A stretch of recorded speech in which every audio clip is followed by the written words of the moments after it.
दोस्तों आज के 2 दशक पहले इंडिया में बीएसएनएल का नाम टेलीकॉम सेक्टर में सबसे ऊपर हुआ करता था, लेकिन जियो के आने के बाद इसकी हालत इतनी खराब हुई क्योंकि इसका मार्केट शेयर 31% वो कि गिर के 6% पे आ गया। क्योंकि 2016 के बाद बीएसएनएल को हमेशा एक जनरेशन पीछे रखा गया। जब मार्केट में 4G बहुत सारी कंपनियां लॉन्च कर चुकी थी तो बीएसएनएल 3G लाने की तैयारी कर रहा था और अभी मार्केट में 5G कंपनियां लॉन्च कर चुकी हैं और बीएसएनएल अभी 4G लाने की तैयारी कर रहा है। और कमाल की बात यह है, वोडाफोन जो कि वर्ल्ड का 7th सबसे लार्जेस्ट टेलीकॉम कंपनी है, वो भी इंडिया में जियो के आगे सर्वाइव नहीं कर पा रहा है और उसको भी आइडिया के साथ मर्ज होना पड़ा। और अब टेलीकॉम सेक्टर का मिजाज फिर से बदल रहा है क्योंकि लोग एयरटेल और जियो की मनमानी से तंग आ चुके हैं और अपना सिम फिर से बीएसएनएल में पोर्ट करवा रहे हैं। राजस्थान में लोग एक मंथ में 1,61,000 लोग बीएसएनएल में आए हैं। क्या बीएसएनएल फिर से टॉप पे पहुंच पाएगा? क्या टाटा की मदद से बीएसएनएल फिर से अपना घर वापसी कर सकेगी? क्योंकि टाटा ने ही बीएसएनएल की टावर लगाने की जिम्मेदारी ली है। तो दोस्तों ये सब जानने से पहले हमको ये जानना होगा कि बीएसएनएल की शुरुआत क्यों की गई थी और इंडिया की टेलीकॉम सेक्टर में बीएसएनएल सबसे टॉप पे कैसे पहुंच गया था। नमस्कार दोस्तों, मैं हूं सौरभ, बहुत बहुत स्वागत करता हूं आज के अपने इस एक और नए धमाकेदार वीडियो में। तो आपको फिर से मैं एक ही चीज़ बोलना चाहूँगा, अगर आप फर्स्ट टाइम हमारे चैनल पे विजिट कर रहे हैं, हमारे वीडियो को देख रहे हैं, तो भाई एक अच्छा सा कमेंट जरूर छोड़ देना, वीडियो को लाइक करो, चैनल को सब्सक्राइब करो क्योंकि ऐसे बहुत से वीडियो हमारे चैनल पर मिलते रहते हैं। तो चलिए शुरू करते हैं। दोस्तों बीएसएनएल का कनेक्शन उस ब्रिटिश इंडिया के साथ जुड़ा हुआ है जबकि कम्युनिकेशन करने के लिए टेलीग्राफ यानी तार का इस्तेमाल किया जाता था। शुरुआत में डिपार्टमेंट अंग्रेजों के पास था, लेकिन जब देश आज़ाद हुआ तो टेलीग्राफ की जिम्मेदारी डिपार्टमेंट ऑफ टेली कम्युनिकेशन यानी डॉट के कंधों पर आ गई। डॉट ने बहुत सारी सब्सिडरी कंपनी के निर्माण की जिसके जरिए दिल्ली, मुंबई जैसे महानगरों में टेलीफोन का लाइन बिछाने में काम करने लगे। साथ ही में उन्होंने इंडिया में इंटरनेशनल लाइन के जरिए बाकी देशों को भी जोड़ा। 1 अक्टूबर 2000 में सरकार ने डीटीएच का नाम बदलकर बीएसएनएल कर दिया और इस तरह से बीएसएनएल की शुरुआत हुई।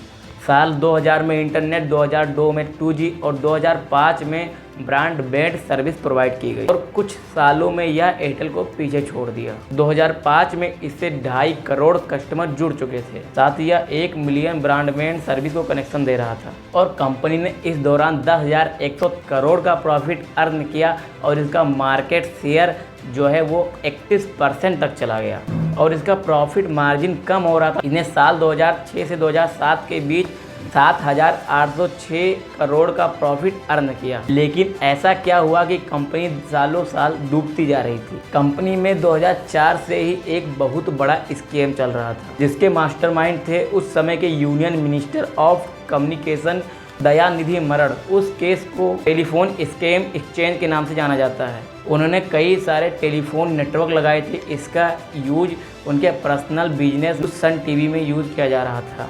इस स्कैम से बीएसएनएल को 1.78 करोड़ का चूना लग गया था। फिर 2008 में 2G स्कैम हो जाता है।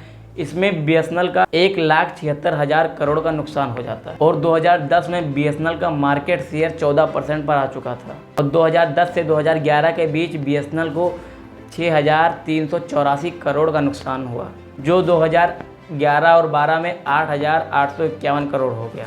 5 सितंबर 2016 को जियो लॉन्च हुआ और इसने 3.5 लाख करोड़ खर्च करके जी हाई स्पीड नेटवर्क इंडिया में इंट्रोड्यूस किया गया और इतना खर्च करने के बावजूद सर्विस कस्टमर के लिए बिल्कुल फ्री रखा और इसका नेगेटिव इम्पैक्ट बाकी के टेलीकॉम कंपनी पे पड़ा।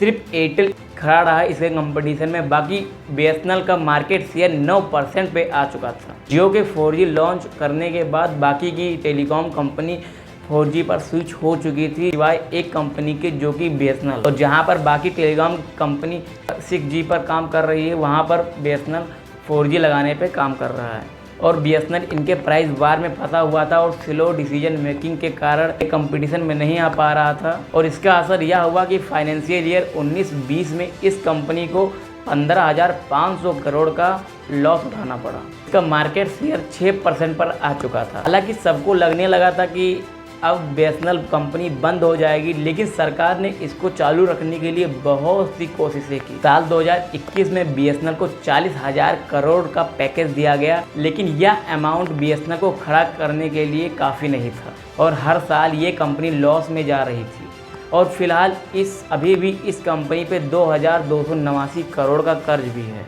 साल 2002 में सरकार ने 1.64 लाख करोड़ का पैकेज दिया था और बीएसएनएल कमबैक करने के लिए काफ़ी स्ट्रगल कर रहा है और काफ़ी यूजर बीएसएनएल की तरफ स्विच भी हो रहे हैं। यह मुमकिन हो पाया है तो जियो और एयरटेल जैसे प्लेयर की वजह से। 3 जुलाई 2024 से जियो रिलायंस ने अपने रिचार्ज पैकेज को 12 से 25% तक बढ़ा दिया और एयरटेल ने 11 से 21% तक बढ़ा दिया। तो 4 जुलाई 2024 से वीआई ने भी अपना रिचार्ज प्लान बढ़ा दिया। तो इन सब टेलीकॉम कंपनियों ने अपना रिचार्ज पैकेज बढ़ा दिया और इसी वजह से कस्टमर बीएसएनएल की तरफ स्विच कर रहे हैं, क्योंकि बीएसएनएल का जो रिचार्ज प्लान है इन सबसे आधा से भी कम रेट पर मिल रहा है। इसी वजह से सोशल मीडिया प्लेटफॉर्म पे बाइकॉट जियो का हैशटैग वायरल हो रहा है। तो कई सारे जिलों में बीएसएनएल के 500 से भी ज़्यादा सिम रोज बिक रहे हैं और बीएसएनएल का पोर्टेबिलिटी 2.5 गुना तक बढ़ गया। और अगर राजस्थान की बात करें तो यहाँ पे सिर्फ एक महीने में 1,61,083 लोग बीएसएनएल के साथ जुड़ चुके हैं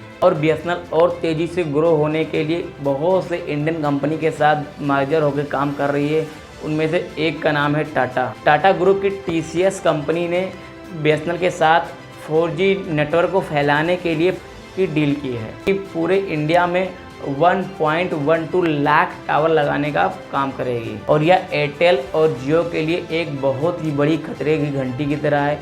अगर बीएसएनएल अपने वादे के अनुसार 5G नेटवर्क लॉन्च कर देता है तो यह बीएसएनएल का बहुत बड़ा कमबैक हो सकता है। तो आपको क्या लगता है, क्या बीएसएनएल कमबैक कर पाएगा या नहीं? क्योंकि टाटा के साथ ये मिलकर काम कर रहा है और टाटा ने इसका टावर लगाने का रिस्पॉन्सिबिलिटी ले लिया है। तो आपको क्या लगता है, कमेंट सेक्शन में जरूर बताइए।